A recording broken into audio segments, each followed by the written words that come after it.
सुखदेव जी कहते हैं राजन, अब मैं आपको कथा सुनाता हूं समुद्र मंथन की।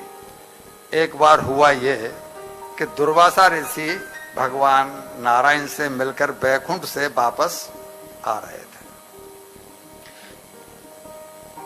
थे तो दुर्वासा ऋषि जी को भगवान ने अपने श्री विग्रह से उतारी हुई माला, जो कल्प वृक्ष के या उसे आप कह सकते हैं पारिजात वृक्ष से मिरर शब्द हैं ये दोनों, पारिजात वृक्ष की माला दुर्वासा जी को उन्होंने भेंट की थी, जिसको भगवान धारण करते हैं।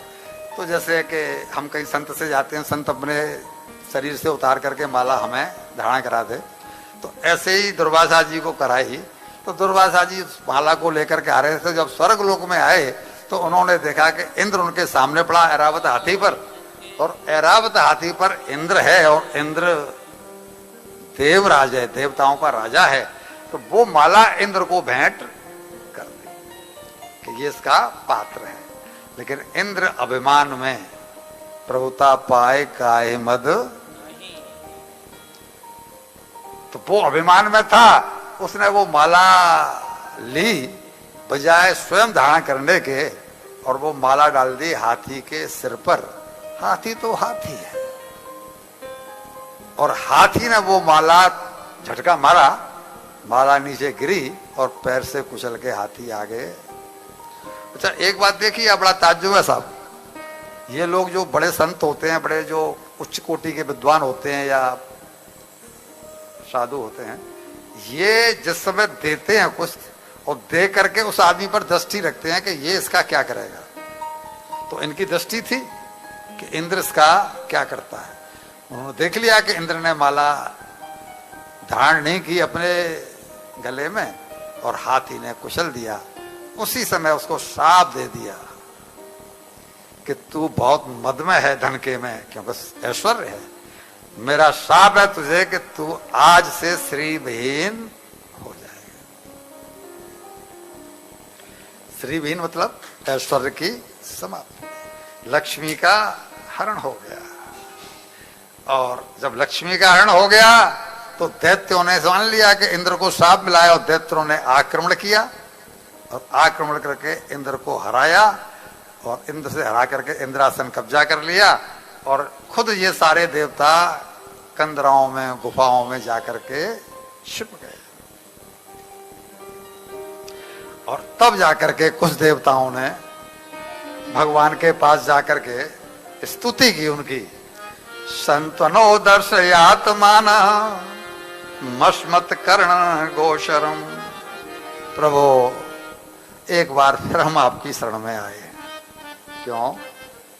कि हमें दैत्यों ने मार पीट करके फिर हमारा इंद्रासन छीन लिया। पूछा क्या कारण है, तो हमको अपने पाप बताते हुए शर्म आती कि नहीं आती? होती जाती, गलती हो तो जाती है, लेकिन उसको स्वीकार करने में संकोच तो होता है ना। इसने भी बोला कि गलती मेरी ही थी। दुर्वासा जी ने आपके श्री विग्रह से उतरी हुई माला मुझे भेंट की, मुझे सम्मान दिया, लेकिन मैं मूर्ख उसको सम्मान को और स्वीकार नहीं किया, उसका तिरस्कार कर दिया, और उन्होंने मुझे श्राप दिया, और अब हम मारे मारे फिर रहे हैं। तो आपने हमेशा हमारी लाज रखी है, आज भी आप ही लाज रखो। हम कहां जाएं आपको शरण को छोड़ करके। कहते हैं ना वो, जाको जाकी शरण है, ताको ताकी लाज। आपको ही जुड़ना, प्रभु आपको ही करना पड़ेगा। यह दुनिया भैया आज भी उसको स्वर्ग है। किसको? जो हर से जुड़े हैं। और यही दुनिया अच्छे अच्छे अरबपतियों को और अच्छे अच्छे विद्वानों को आज भी नरक है, जो हर की तरफ से मुड़े हैं। ये दुनिया उसी के साथ है जो हर से जुड़े। भगवान बोले कि खरे हैं, खोटे हैं, जैसे भी हैं, लेकिन कम से कम मेरे सन्मुख तो हैं। विमुख तो नहीं है भाई। अगर बुरे में से और थोड़े अधिक बुरे में से और थोड़े कम बुरे में से चुनाव करना पड़ा तो आप क्या करेंगे? थोड़े कम बुरे का चुनाव करेंगे।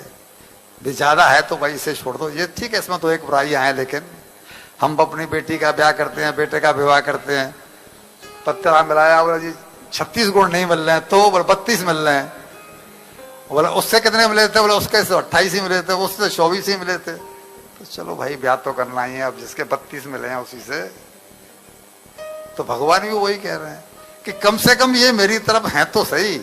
तो फिर इनको युक्ति बताई कि तुम ऐसा करो कि तुम समुद्र मंथन करो, समुद्र मंथन से अमृत निकलेगा, उस अमृत को तुम पी लेना, उस अमृत के पी लेने से तुम्हें एक वरदान मिल जाएगा कि तुम्हारी मृत्यु नहीं हुआ करेगी।